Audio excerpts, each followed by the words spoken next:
This is CX of M Radio, the voice of customer experience professionals.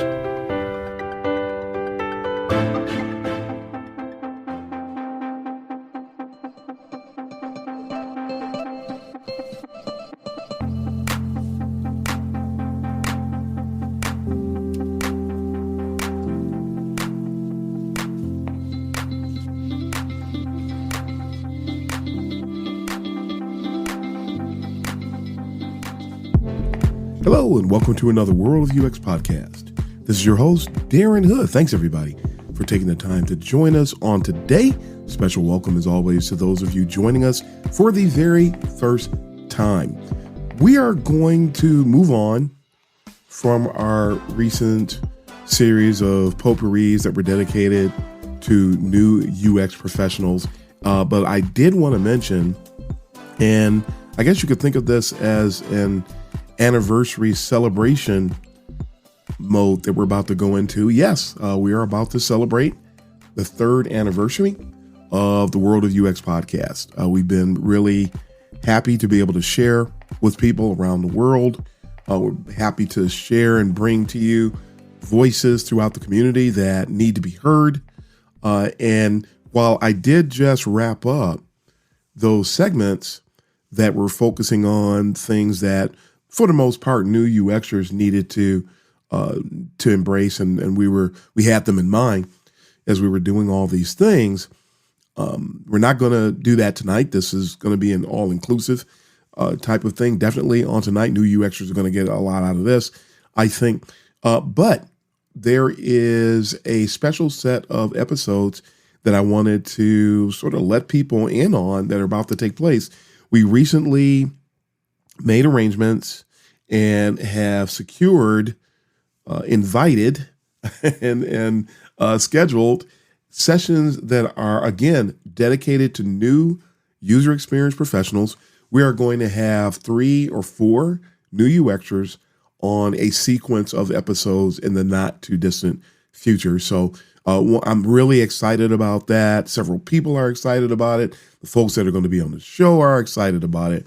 And so we're looking forward to bringing that to you in the not too distant future. So that said, let's go ahead and dive in. And the subject of tonight's episode is something that I like to call the beauty of lemonade. And again, and people are like, Darren, what in the world does that have to do with UX? And it's funny how people, they hear what I have to say. They hear me regularly. They see the things that I post on social media, and then they still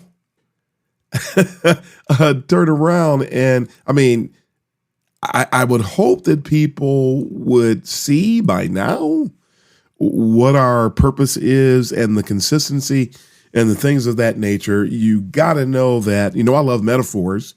So you should know, those of you who have never heard me before, you don't know. I get it. Some people who should have known, because people do that all the time. And as I said in the last episode, gloves are off. I've sort of had my fill of people who will say something detracting because they just want to be detracting, but it doesn't really have any reliable or ethical purpose behind it. So anyway, I just wanted to mention that. Lemonade, again, is a metaphor. So let's just get into it, shall we? A lot of us are familiar with the saying that when life gives you lemons, make lemonade. And I heard somebody say that. I've been hearing that for a very long time. And I heard somebody say it one day and it just hit me.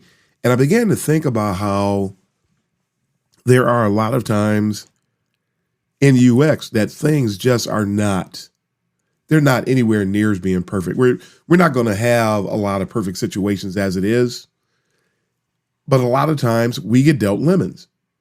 And so I wanted to take time out to talk about lemonade tonight and help people put some things in a proper perspective. And what I was about to say a few moments ago was that on this broadcast, and for those of you who are just joining for the first time, and you might be already wondering, what in the world is this? What in the world am I about to listen to?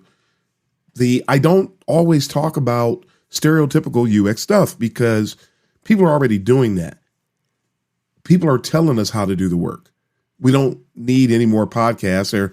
There's got to be at least 300, 400, 500 podcasts that are talking about the work. Where we're getting burned is when it comes down to things like what I'm going to talk about tonight. And that's why the show is called what it's called. This is not the information architect hour. This is not the prototyping hour.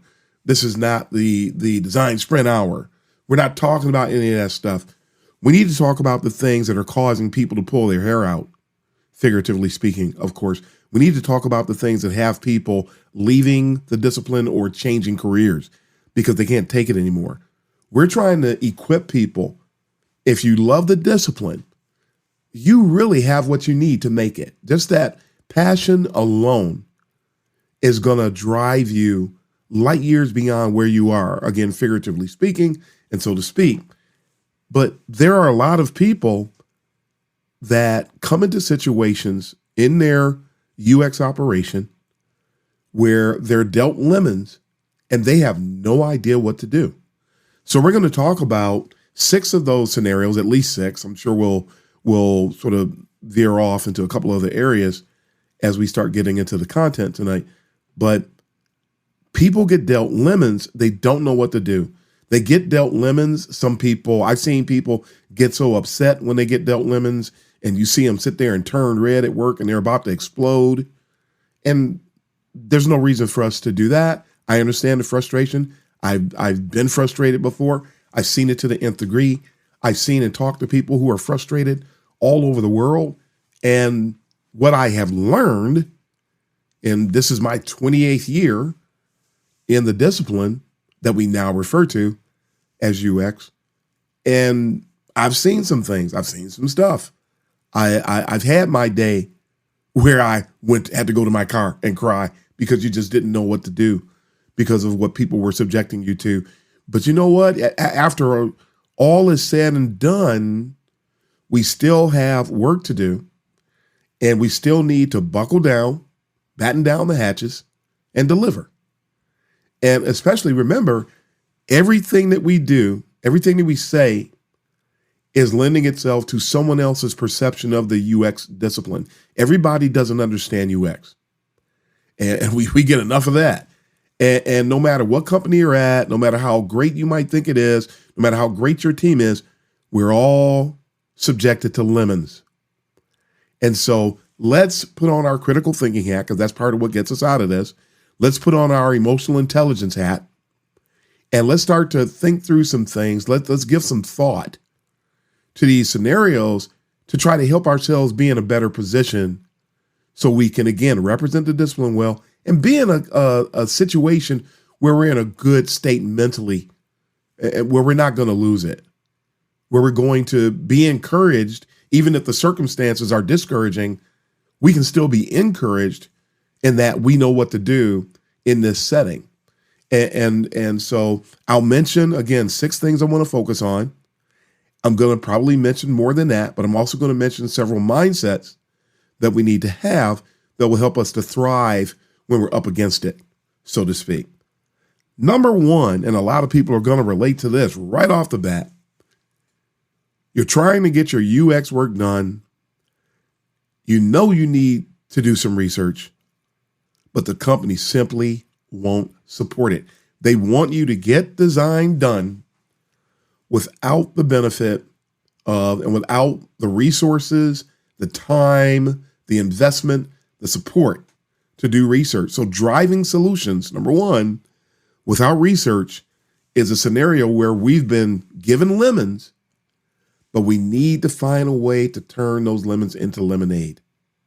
We need to find a way to be successful in a scenario that really is counterproductive as it pertains to success. I've been there in my career, and I want to share a story of how I was able to turn lemons into lemonade when I was expected to drive solutions without any research.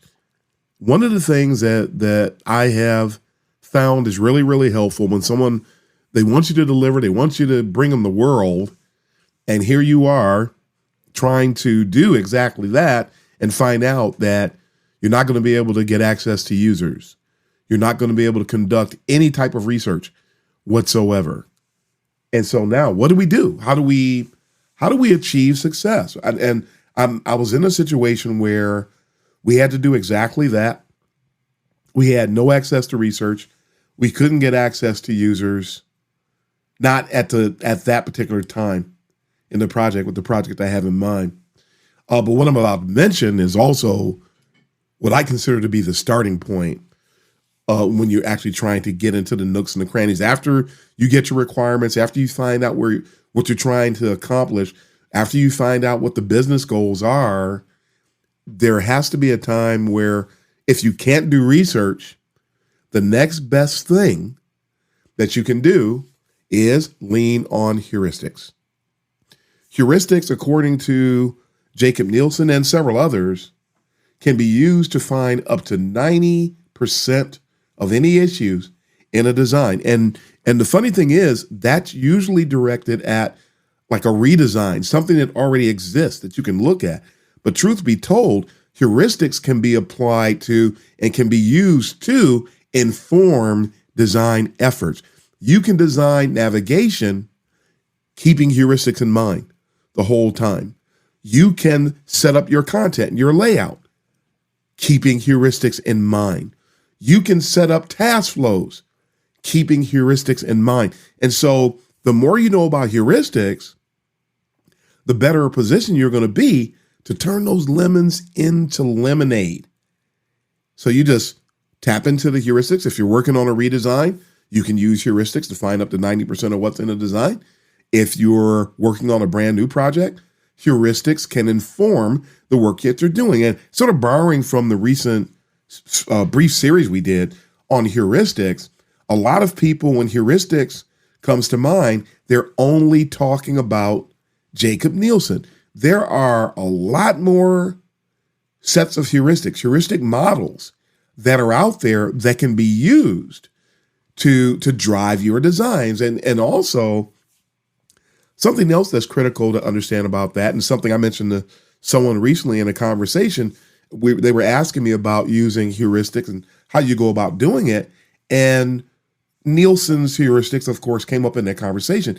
And one of the things that I think the person was really surprised about when I talked about applying heuristics, when they said, which model do you think I should use? And I said, how about you do what I do? How about knowing multiple models and using them simultaneously? Because truth be told, while we appreciate what Nielsen did and we appreciate those foundations that were laid, truth be told, Nielsen's heuristics were created in about 1993, really before the advent of the internet. And so a lot of us are working on either websites, mobile apps, a lot of digital properties. And if you try to use that model, you're not going to find 90% of what's wrong with the design. You've got Susan Weinschenk and Dean Barker. You've got John Hutchins. You've got Abby Covert and the Understanding Group. And there are several others that I'd never even bothered to mention on any other episodes before or in any talks that I've done. Those are probably the four that are dominant when it comes to digital design and interaction design. But if you use them all, you make yourself aware of a wider set of tools.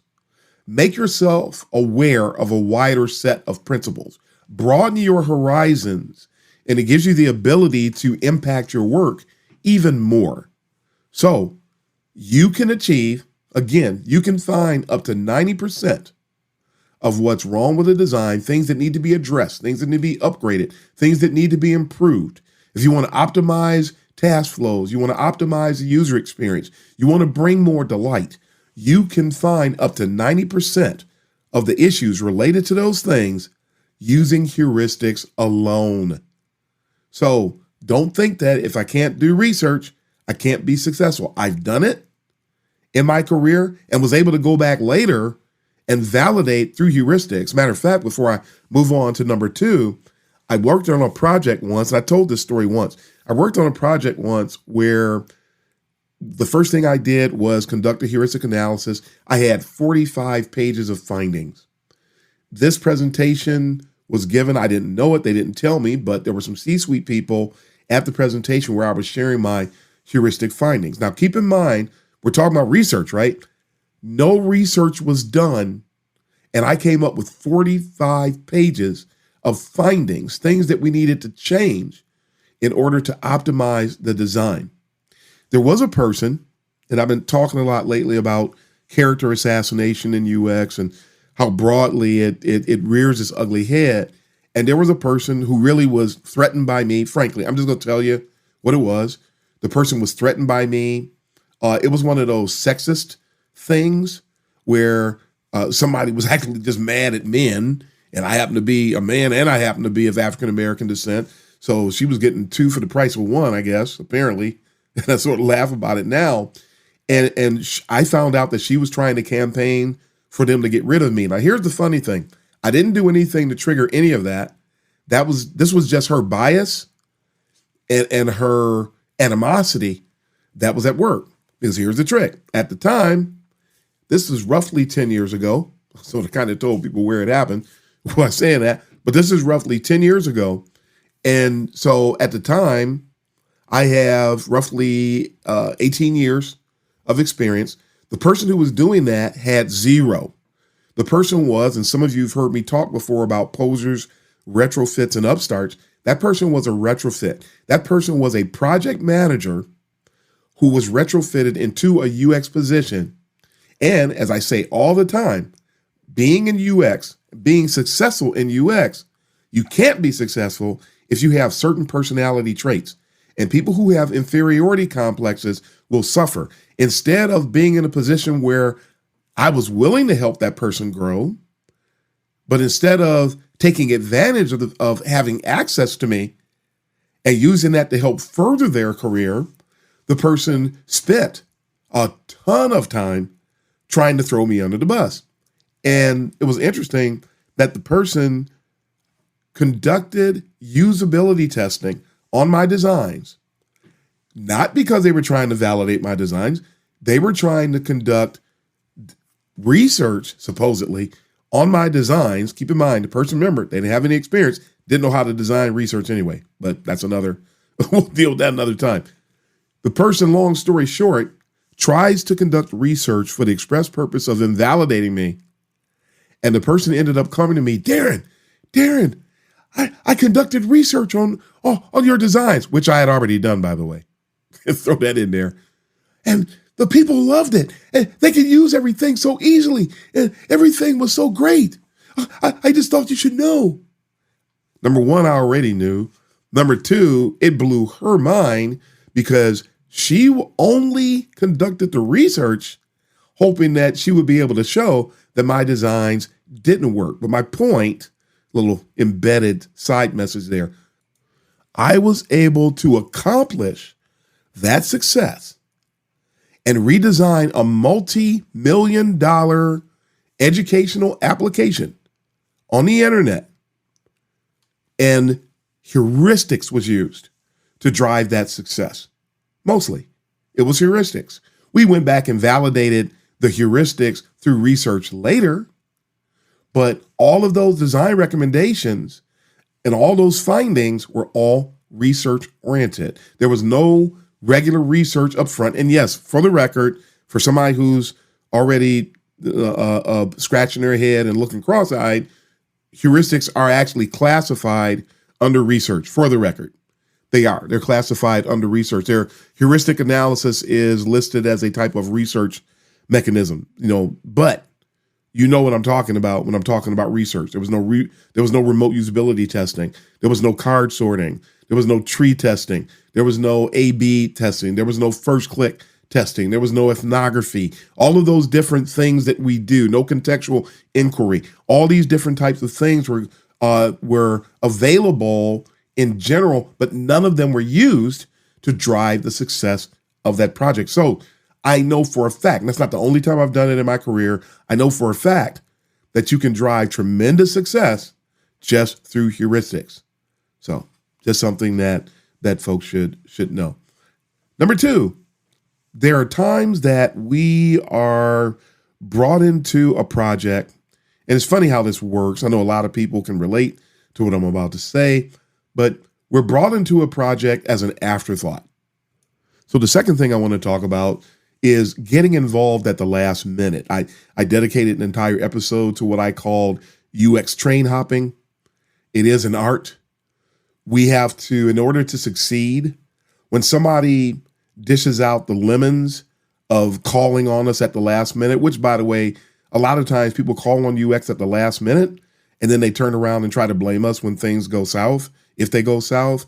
So you need to be aware of that as well, that people do that some stakeholders will do that, especially ones who have not bought in to UX and want to make UX their scapegoat. That is a common practice for those of you that are not aware. But at any rate, just because you get involved at the last minute does not mean that you cannot bring value. So how do you do train hopping? And by the concept of train hopping, another metaphor where you've ever seen, I actually got that from a movie. You look at the old Hunger Games, or is it, no, the Divergent movie, where you had all these different clans. Everybody was divided up into groups. And there was this group called Dauntless, and they were very, very adventurous, and they're sort of out of the box kind of thinkers and people of that kind of a mindset. And they were always jumping on moving trains. And it's weird. I actually I'm a big movie person, but I hated that movie. But I did get a lot out of seeing that. I'm sitting in the theater and I see these people run and jump on the trains. And I began thinking about UX just out of the blue, because them jumping on the trains reminded me of how often we get brought into something at the last minute, but we still need to jump on that moving train. That is that project. Those are the lemons. The project's already moving, but I'm still being counted upon to bring value, to bring success. And I'm here to tell you, you can jump on that train. You can get involved at the last minute and still drive success. So somebody may say, how do you do that, Darren? What do you do is you need to understand what the business purpose is. You need to do that as quickly as you can.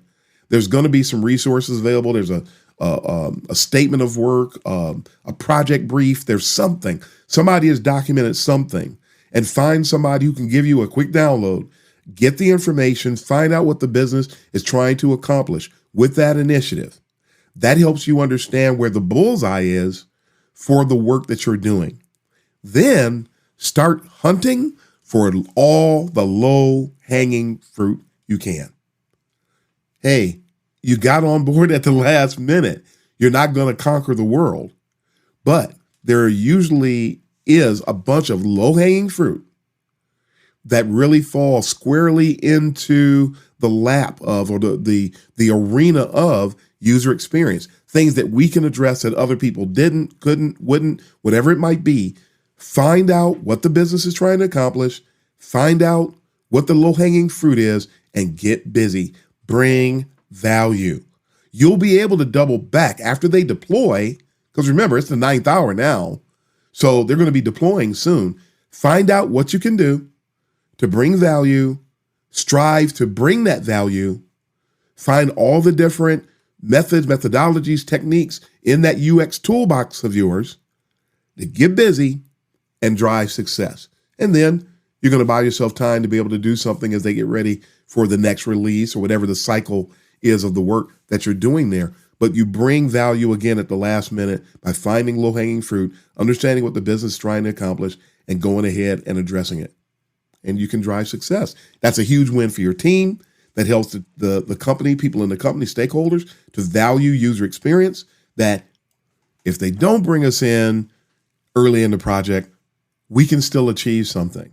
There's still something that we can help accomplish. And by having your head on a swivel, by being able to pivot quickly, which is something you really develop over time. I don't expect a lot of new UXers to be able to do it, but it doesn't hurt you to be aware of these types of things. It really is going to be a great feather in your cap if you can. The quicker you recognize the value of doing such a thing, and the more determined you are to make sure that you develop that skill, it's really going to help you out a lot in your career. Number 3, There are times that we know what work we have to get done, and we know we really would love to have tool X, tool Y, or tool Z, and either the budget won't allow it, there's some type of security restrictions, there's a lot of different things that are going on. Company didn't renew a license, and here you are stuck. You need that license. They're not going to renew the license. The license expired, so you're not going to be able to use that tool. Sometimes, number three, we just don't have the tools we want. But, and this is why pivoting, learning how to pivot is so critical, because things don't always go our way. And when we don't have the tools that we want, but we're still expected to deliver, that's a sack of lemons, and you need to make lemonade. So here's a little sidebar too that I haven't mentioned yet. You only make lemonade when you keep your head up. You're not going to make lemonade if you're a complainer. You're not going to make lemonade if you're one of those people that's always finding something to gripe about. You're not going to make lemonade if you're neurotic, if everything rocks your boat. We have to understand the fact that healthy friction is a part of the UX landscape, and know that there's going to be healthy friction, but make sure that you're going to surf on that healthy friction and not let it overwhelm you or capsize you cognitively. More metaphors. You know, I love metaphors. So you don't always have the tools you want. That will not and should not, do not allow it to keep you from delivering on what you need to deliver. Learn how to deliver value no matter what tools you have. And when one tool is taken away, find something else. There's always something that we can use to do our job to the best of our ability. And there's always a way to get the work done faster than what we would do if we didn't have any tools at all. So, and remember, they're just tools. They're just tools. So if one tool is not at your disposal, get another one. This is really big for people who you leave one company, you go to another, and you may be used to having tools, and then you get to the other company and you find out that they're real scale back with tools. Then you're going to have to get really creative, really, really fast so you can get things done. So learn how to optimize when you don't have the tools that you want. Number 4, and this one happens a lot, especially in the midst of all the layoffs that we hear about in the world of UX and the tech world in general. But a lot of times, I mean, if you had 10 team members and now you have 5, you had 8 team members, now you have 4, you had 5 team members and now you have 2, or maybe now you're a UX team of 1. And please go read Leo Bewley's book about the UX team of 1. There's a lot of gold in that book that's going to help you when you are, number 4, short-handed. Being short-handed, being expected to deliver when you do not have the personnel, you do not have the human resources that you feel you need to get something done, guess what? You're still expected to get something done within a certain amount of time. So it's important when you recognize it. I'm short-handed. We could really use some extra help. I don't have enough people to get this done. Every time I turn around, something's coming over the wall and it needs to be done. Hey, accept the challenge. Accept it. Know that you're shorthanded. There's got to be somebody, I would hope, who's championing your cause, who's going to bat for you, for me, that is aware that we don't have the human resources that maybe we need, that maybe we once had, but the work hasn't changed. We don't have less work. Matter of fact, we probably have more on our plate than we did before. But you can still make lemonade out of those lemons that you've been dealt. I've been there before. We get it done. There's a way to accelerate things. You can find ways to optimize your personal efficiency, your team efficiency, but don't let being shorthanded be an excuse to deliver quality. Make sure that you're determined to do that. Make sure that you're given to it. Make sure that it is delivery or bust. It's value or bust. It's success or bust. That's my personal mindset. All of these things, I've come face to face with everything I'm mentioning to you during this episode, and I know that there's ways to get it done in some of the worst circumstances also. So make sure that don't let being shorthanded throw you for a loop. It is what it is. And I found also the more organized you are, the more you can get done in a shorter period of time. So there's another method for you to use when you are shorthanded. It's amazing how much you can accomplish when you just get all your ducks in a row. You'd be amazed of how you really multiply your ability to produce simply because of the structure that you apply to yourself. So if you take the time to get organized, take the time to get all your due dates in order, take the time to understand what's due, what the dependencies are, how one project might impact another, and then just optimize that organization, and you'll find that it will help you to get things done. And the next thing you know, you're moving from one thing to another. If you're one of those companies where they've got the ping pong tables and all of that kind of distracting stuff, just leave that stuff alone. We don't go to work to play. We go to work to work. So if you're shorthanded, you know you don't have enough people, just get busy. Just get busy. And when you get busy, you're going to be in a lot better position as a focused individual, as a determined individual, as an organized individual. You'll find that you can really move. You can really move and get things done in an extremely timely manner. Matter of fact, you can deliver early. So you can overpromise or underpromise and overdeliver. That's the way that a lot of people like to think of it as. But you got to be organized. That's how you overcome being shorthanded. You make sure you understand what all the purposes and the goals are of the business, and you optimize. That's it. Get organized. Number 5, and this is a really, really painful one.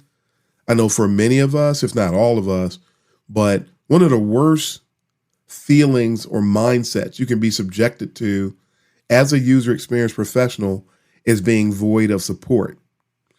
That's number 5. And just as is the case with the other lemon scenarios that I mentioned, when you're void of support, when you don't have support of your immediate boss, the going up the ladder on the org chart, you've got people that just are not supporting UX the way that you would like them to. When things like that happen, the work still hasn't changed. We still have to deliver on the work that's expected of us. And so again, we talked about being organized. That helps when you don't have support. Matter of fact, it's even more important when you don't have support. Making sure to optimize communication, because when you don't have support and you have those situations where some people say all eyes are on you, that's not a supportive scenario. When all eyes are on you, those people are usually critical. They're not usually supportive. Their eyes are on you because they're looking to criticize something. They're not looking to pat you on the back about something. But the funny thing is, whether they're being critical or being supportive, do not you and I still need to bring value? Do not you and I need to be committed to the cause? Do not you and I need to be laser focused and making sure that we're organized and delivering on the things that not only the business is asking for, but things we know we need to be doing as user experience professionals? So because that is the case, you need to make sure you have that laser focus, you have that organization, and that you are determined to operate in excellence. Because when you don't have support, the only way you're going to ever get support is to deliver, to provide and generate results, to bring value to the organization, to help drive profit. That's how you turn that lemon into lemonade. Because you can't just be somebody that has to be praised all the time. If your skin is too thin, where somebody always has to be telling you, like somebody, I remember I had a conversation with somebody, they were talking about compliment sandwich. And I told the person, please don't do that. Tell me what's going on. Tell me what I need to hear, because that's going to help me navigate. I'm not going to navigate because you decide to say something that tickles my ear. I'm not a child, so I don't need that. Don't need that kind of psychology. Tell me what's happening. I'm trying to make lemonade here, so just give me the lemons. You can't make lemonade without lemons, so give me the lemons. Give it to me straight. And so when people, again, are not supporting you, you're going to have to earn it. You're going to have to earn their trust. You're going to have to earn their willingness to go to bat for you. And you're only going to be able to do that when you speak their language. Throw that in there. When you speak their language and when you deliver results. The business understands results. The business understands value. And user experience teams, the best user experience teams, understand that, and they work to deliver value. They work to illustrate that they are a necessity, and they're not just somewhere saying they're a necessity. They're actually working to prove that they're a necessity. So work to do that, and you'll be able to turn that set of lemons of being void of support into lemonade. The last one that we have here is, and this is also a big one, that's related to being void of support, and it has to do with being misunderstood. Trying to achieve success while you're being understood. This is also extremely common in UX. I always find it interesting how people, they will constantly ask you how you're doing the UX work, which is the equivalent of asking somebody how sausage is made. And if you saw how the sausage is made, the chances are likely that you're not going to be interested in that sausage. Fill in whatever kind of metaphor you want there. How are the bricks made? How is the, I know some people like to eat this thing called head cheese. I don't eat it, but matter of fact, that's a great metaphor. And a lot of you probably don't eat it either. But when I found out, I didn't want it prior to finding out how it was made. But when I found out how hog head cheese is made, I went so far in the other direction. There was no way in the world that I was going to do that. I even had an experience when I was a kid when apparently one of my best friends' father was about to make some hog head cheese. And I didn't know that. And I went into the kitchen and looked in the box and I saw this head. You could go to the meat market and actually buy a hog head. I mean, they don't just call it hog head cheese because it's cute. It's literally made out of a hog's head. And it was a really harrowing experience in my life as a 10, 11-year-old. It really freaked me out to see that. That's a nice, gross example that I think really fits here, because a lot of people, if they understand how the UX sausage is made, they won't have an appreciation for it because they won't appreciate what it is. They'll like it when it's done and they're tasting it, even when they smell it. They like the smell of it. Again, and some of you I know don't eat meat and all that, but you understand the message I'm trying to convey here. They love the smell of it. They love the taste of it. They love eating it. That all works. But you don't want to be there when it's being made. You may never eat it again. I know people who stopped eating certain food once they saw it made.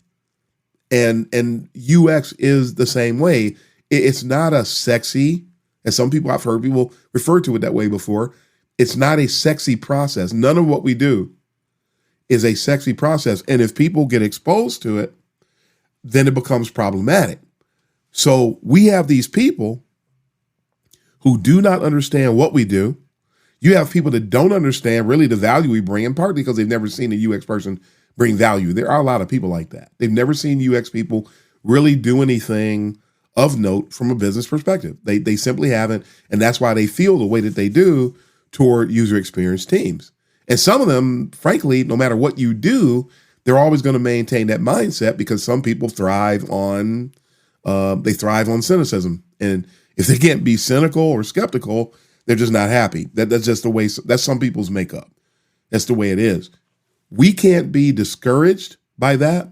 We can't be distracted by that. We're entering, all of us are in a discipline in its earliest stages. This discipline is still roughly 20 years old. And so because of that, there are people who don't understand it. And there's nothing against them. It's just a fact.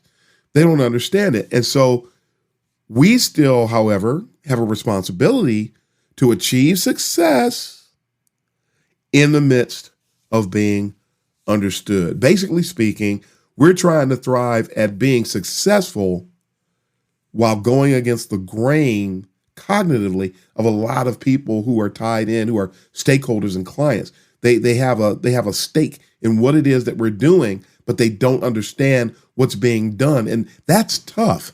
So that's another reason why you got to have thick skin to work in user experience. Because of that, this is not flowers and cotton candy and unicorns over here. And so if somebody thinks that it is, you're going to have a hard time turning lemons into lemonade. How do we achieve success while we're being misunderstood? It's similar to the being void of support. We continue to drive success. We continue to commit to excellence. We continue to bring value, and we make sure that we are patient. Stop trying to make people understand who you are on a whim. It simply isn't going to happen. They're going to digest it over time. And when something that you're working on from them has huge impact, it will finally settle in. I've seen people, I've been a part of winning people over the course of my career. It's something that's extremely tough to do. In many instances, I worked at one company where a lot of the people I worked for, they were all engineers. It was so tough, but we always did it this way to, how come Darren isn't in this meeting? Get him in here. Find out where Darren is. He wasn't invited. We need Darren. They went from one extreme to the other, and I earned that because of the things that we did. I was misunderstood. And in that situation, I had a lot of support. I was misunderstood by stakeholders, by clients who were told that they need to work with UX. Why do I need to work with UX? We've always done it this way. But eventually I was able to win them over by the things I'm telling you now. Patience, communication. As a matter of fact, at that company, I ended up building a UX intranet and constantly posted content so that people could understand more about UX on their terms and on their pace. I wasn't forcing people to do anything. I just kept driving success after success after success, over 20 projects, success after success after success. Nobody hates success. Everybody loves success. So when you do that, when you bring value, folks can't help but to welcome you to the table. So folks, the beauty of Lemonade is that no matter what you're being dealt, no matter what scenario you're being subjected to, there is going to be, usually, there is a way to come out on top. There is a way to bring value. There is a way to make the UX team look good. There is a way to drive your internal team's brand with stakeholders. Just remember, don't take that lemon. Yeah, it's sour. You're not going to sit there. That's not the thing that people on the average person is looking to take lemons straight out of that. We need to sweeten it up a bit. We need to make it, we need to sort of transform it into something else. And so we get into all these lemon situations, and it's going to take some emotional intelligence, some determination, some patience. And folks, you can get there. Love the discipline. Remember what you need to do to represent the discipline, and don't allow your circumstances to allow you to snap or to allow you to become emotional. Don't get wrapped up in your emotions when that emotional intelligence, that calmness, that patience, again, that great demeanor, that business-like demeanor, those are the things that are going to help us to succeed. So let's embrace that today. Again, this is another part of UX that people don't talk about. Has nothing to do with your Figma, nothing to do with your prototypes, nothing to do with your wireframes, nothing to do with any of that stuff that we always hear people talk about. That's why a lot of people come into UX and they don't succeed, because they don't understand this stuff. Be determined to turn your lemons into lemonade, and that is the beauty of lemonade. That is all the time we have for today, folks.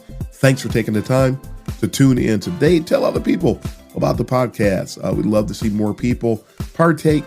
But until next time, this is Darren Hood, the host of The World of UX, signing off. Happy UXing, everybody.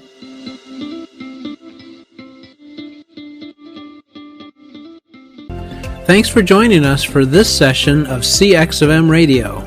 Be sure to rate, review, and subscribe to the show, and visit cxofm.org for more resources.